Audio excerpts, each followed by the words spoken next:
Hi, I'm Selma Burke, and I was born in Mooresville, North Carolina. I was born on December 31st, 1900. I was an American sculptor who was also a member of the Harlem Renaissance.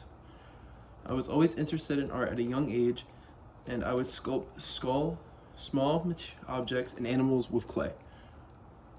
The artwork that I am best known for is the portrait that I made for Franklin D. Roosevelt.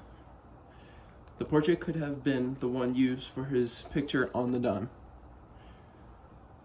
The reason I made that portrait was to honor the life of the president forever. I made the portrait by having the president sit still for 45 minutes while I sketched it out over 2 meetings. Before we got to the third, he sadly passed away. His sculpture was completed in 1944 and was unveiled in September of 1945. The final sculpture that I completed was one for Martin Luther King in 1980. That sculpture is a 9-foot statue that stands in Marshall Park in Charlotte, North Carolina. A lot of my statues are still located in North Carolina, which is my hometown. The statue of Martin Luther King is a bronze statue, which is one of the multiple metals that I use for my sculptures. Other metals that I used in my sculptures include alabaster, brass, and limestone. One thing I wanted people to remember me for is that I was a people's sculptor. I intended my art to speak to widespread audiences, including people who lacked art education.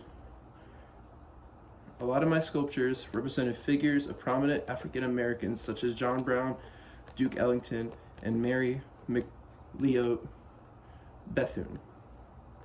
I also did a lot of motivating arts towards young children and encouraged them to touch art so they can understand it.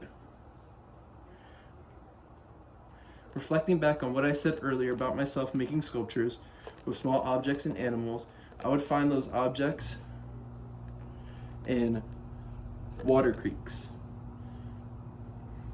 That is how I got into art, as I would find white clay near the riverbed to create those objects.